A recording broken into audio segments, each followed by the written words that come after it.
Sri Aurobindo's Savitri, a legend and a symbol.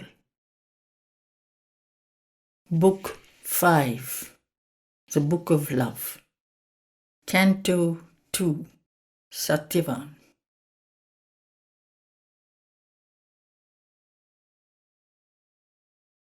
All she remembered on this day of fate, the road that hazarded not the solemn depths, but turned away to flee to human homes, the wilderness with its mighty monotone, the morning like a lustrous seer above, the passion of the summits lost in heaven, the titan murmur of the endless woods. As if a wicket gate to joy were there, ringed in with voiceless hint and magic sign, upon the margin of an unknown world, reclined the curve of a sun-held recess, groves with strange flowers, like eyes of gazing nymphs, peered from their secrecy into open space, boughs whispering to a constancy of light, sheltered a dim and screened felicity, and slowly a supine inconstant breeze ran like a fleeting sigh of happiness over slumberous grasses pranked with green and gold. Hidden in the forest's bosom of loneliness, amid the leaves the inmate voices called, sweet like desires enamoured and unseen, cry answering to low insistent cry. Behind slept emerald dumb remotenesses, haunt of a nature passionate, veiled, denied to all but her own vision, lost and wild. Earth, in this beautiful refuge free from cares, murmured to the soul a song of strength and peace. Only one sign was there of a human tread, a single path shot thin and arrow-like into this bosom of vast and secret life, pierced its enormous dream of solitude. Here first she met, on the uncertain earth, the one for whom her heart had come so far. As might a soul on nature's background limbed stand out for a moment in a house of dream, created by the ardent breath of life, so he appeared against the forest verge, inset twixt green relief and golden ray. As if a weapon of the living light, erect and lofty like a spear of God, his figure led the splendour of the morn. Noble and clear as the broad peaceful heavens, a tablet of young wisdom was his brow. Freedom's imperious beauty curved his limbs. The joy of life was on his open face. His look was a wide daybreak of the gods. His head was a youthful rishi's, touched with light. His body was a lover's and a king's. In the magnificent dawning of his force, built like a moving statue of delight, he illumined the border of the forest page. Out of the ignorant, eager toil of the years, abandoning man's loud drama, he had come, led by the wisdom of an adverse fate, to meet the ancient mother in her groves.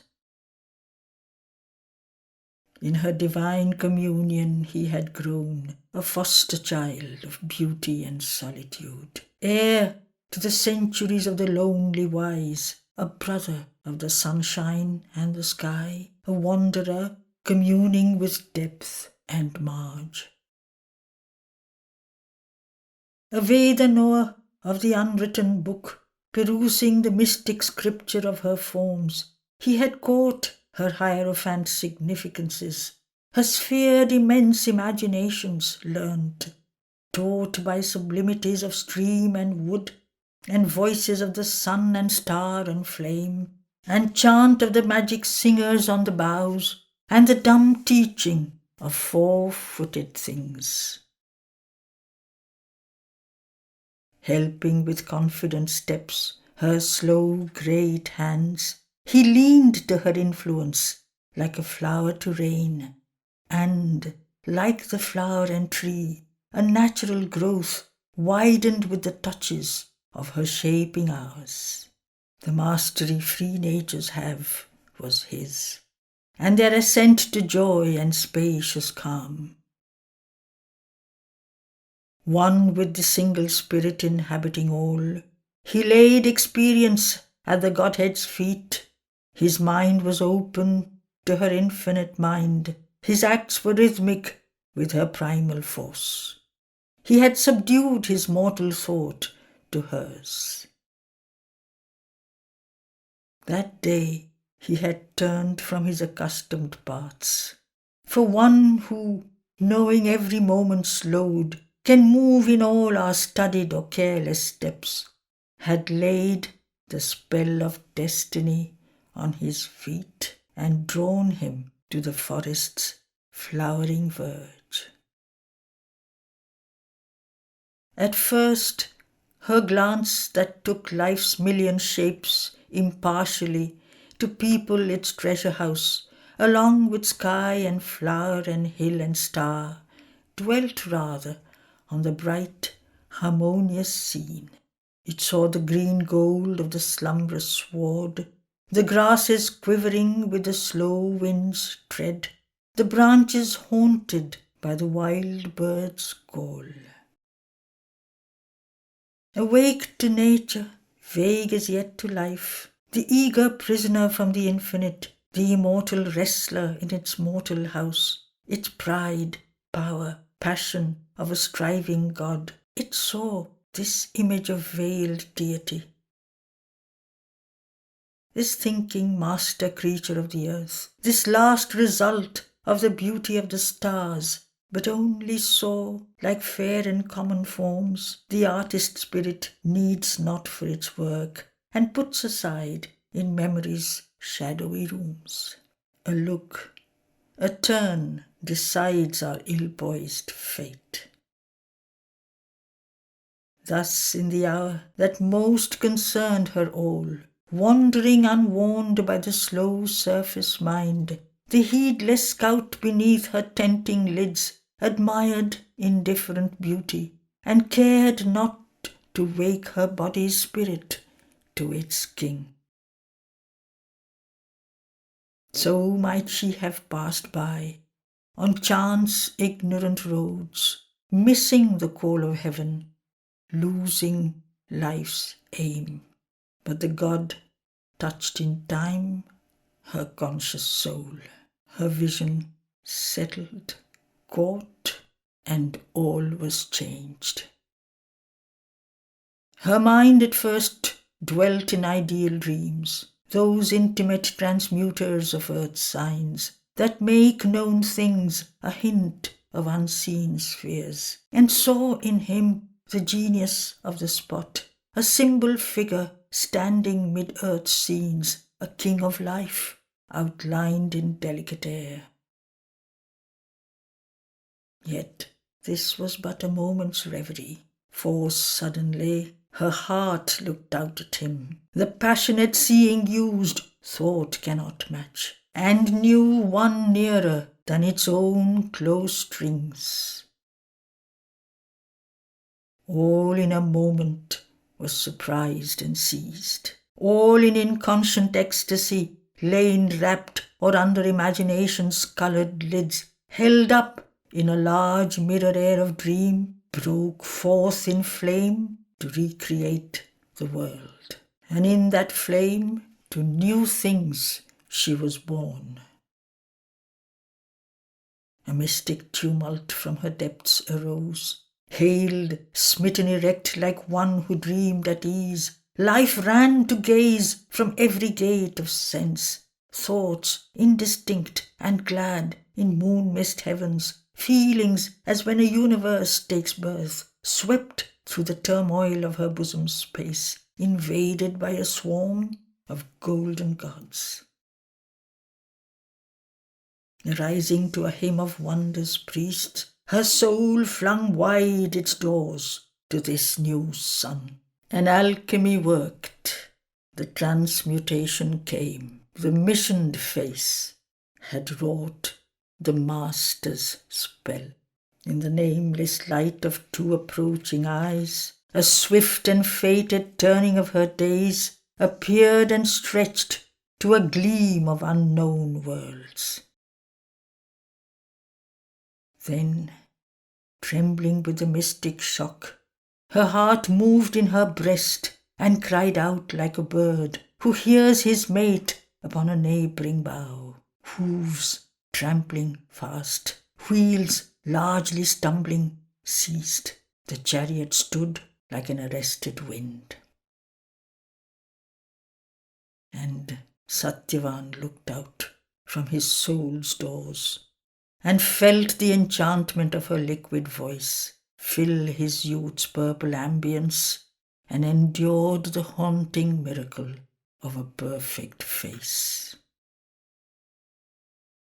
Mastered by the honey of a strange flower mouth, drawn to soul spaces opening round the brow, he turned to the vision like a sea to the moon, and suffered a dream of beauty and of change.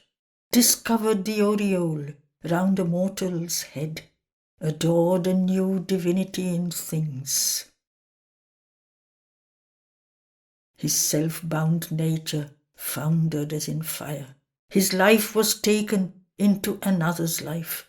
The splendid lonely idols of his brain fell prostrate from their bright sufficiencies, as at the touch of a new infinite, to worship a godhead greater than their own. An unknown imperious force drew him to her. Marvelling, he came across the golden sward. Gaze met close gaze, and clung in sight's embrace. A visage was there, noble and great and calm, as if encircled by a halo of thought, a span, an arch of meditating light, as though some secret nimbus half was seen. Her inner vision still remembering knew a forehead that wore the crown of all her past, 2 eyes, her constant and eternal stars, comrade and sovereign eyes that claimed her soul, lids known through many lives, large frames of love. He met in her regard his future's gaze, a promise and a presence and a fire, saw an embodiment of aeonic dreams, a mystery of the rapture for which all yearns in this world of brief mortality, made in material shape his very own. This golden figure, given to his grasp, hid in its breast the key of all his aims, a spell to bring the immortal's bliss on earth, to mate with heaven's truth our mortal thought, to lift earth hearts nearer the eternal's sun. In these great spirits, now incarnate here, love brought down power out of eternity, to make of life his new undying base. His passion surged, a wave from fathomless deeps. It leaped to earth from far forgotten heights, but kept its nature of infinity.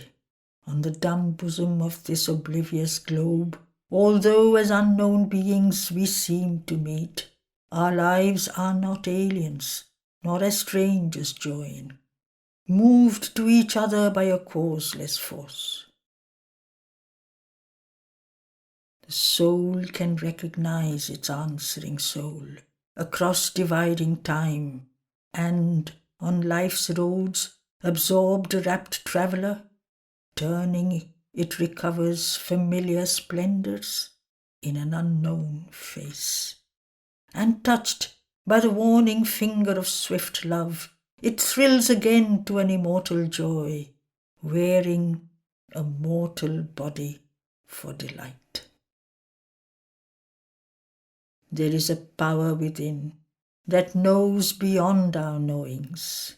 We are greater than our thoughts, and sometimes earth unveils that vision here. To live, to love are signs of infinite things. Love is a glory from eternity's fears. Abased, disfigured, mocked by baser mites that steal his name and shape and ecstasy, he is still the Godhead by which all can change. A mystery wakes in our inconscient stuff. A bliss is born that can remake our life. Love dwells in us like an unopened flower, awaiting a rapid moment of the soul. Or he roams in his charmed sleep, mid thoughts and things. The child God is at play. He seeks himself in many hearts and minds and living forms.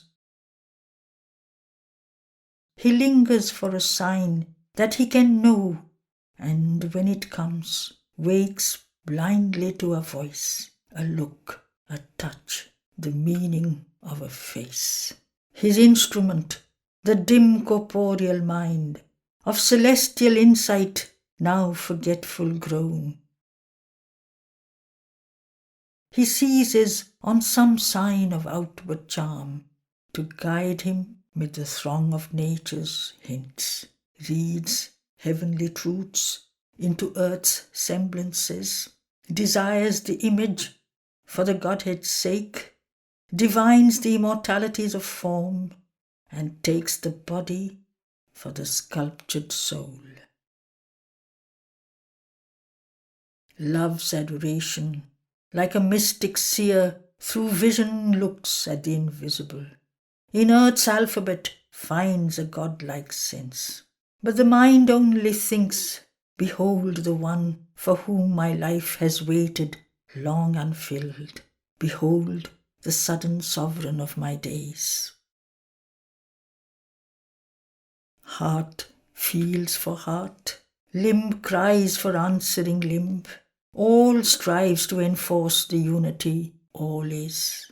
Too far from the divine, love seeks his truth, and life is blind, and the instruments deceive, and powers are there that labour to debase. Still can the vision come, the joy arrive. Rare is the cup, fit for love's nectar wine, as rare the vessel that can hold God's birth. A soul made ready through 1,000 years is the living mould of a supreme descent. These knew each other, though in forms thus strange. Although to sight unknown, though life and mind had altered to hold a new significance, these bodies summed the drift of numberless births, and the spirit to the spirit was the same. Amazed by a joy for which they had waited long, the lovers met upon their different paths, travellers across the limitless plains of time, together drawn from fate-led journeyings in the self-closed solitude of their human past, to a swift rapturous dream of future joy and the unexpected present of these eyes. by the revealing greatness of a look, form smitten, the spirit's memory woke in sense. The mist was dawn that lay between two lives, her heart unveiled, and his to find her turned. Attracted as in heaven, star by star, they wondered at each other, and rejoiced and wove affinity in a silent gaze. A moment passed, that was eternity's ray. An hour began, the matrix of new time. End of Canto 2.